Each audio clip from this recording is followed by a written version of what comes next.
Karena posisinya sekarang saat ini milenial berarti sudah mempunyai penghasilan yang cukup ya untuk buat transaksi di industri berjangka ini.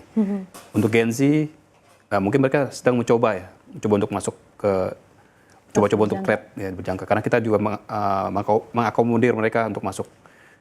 Kita ada batasan usia, itu minimum 21 tahun.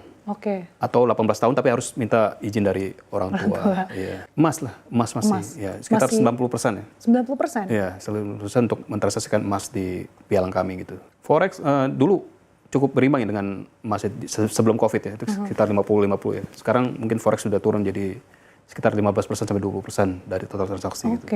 Juga karena volatilitas emas juga cukup besar ya. Kalau untuk trading itu orang bisa mengambil keuntungan dalam waktu cepat. Kalau untuk yang Gen Z ya, Gen Z itu lebih cenderung lebih cepat ya. Pengen coba cepat masuk cepat keluar gitu. Biasa lebih mau melihat fundamentalnya seperti apa, lebih hati-hati untuk masuk untuk komoditas timah yang diperdagangkan. Kemudian CPO juga sudah mulai udah masuk ya, udah mulai sejak lama gitu ya.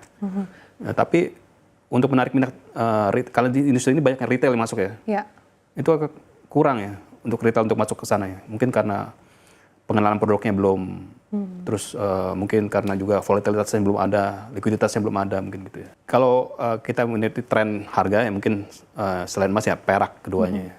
Karena trennya mengikuti kenaikan harga emas, malah volatilitasnya lebih tinggi daripada harga emas ya, perak itu ya. Dan harganya masih murah ya.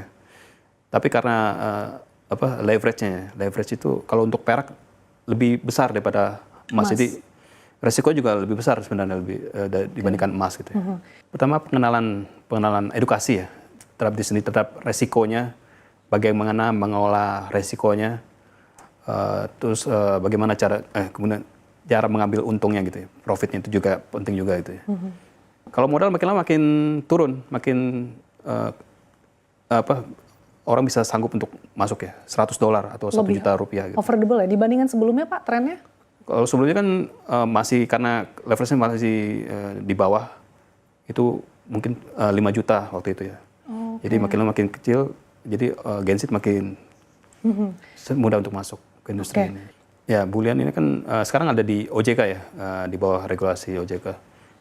Jadi pemerintah berusaha menciptakan ekosistem agar industri emas di Indonesia ini berkembang dibandingkan luar negeri. Karena banyak orang yang mungkin melihat nyimpan emas di Singapura gitu ya. Pemerintah pengen menarik itu masuk ke Indonesia, jadi mengurangi. Ya, untuk plastic recovery butuh waktu ya, butuh keterlibatan semua pihak dari industri ya, juga dari produsennya gitu. Jadi saat ini produsen atau pedagang besar itu lebih senang langsung ke mitranya langsung tanpa melalui bursa. Jadi price discovery di bursa itu tidak terjadi, tapi price discovery di sana mungkin sudah terjadi gitu ya.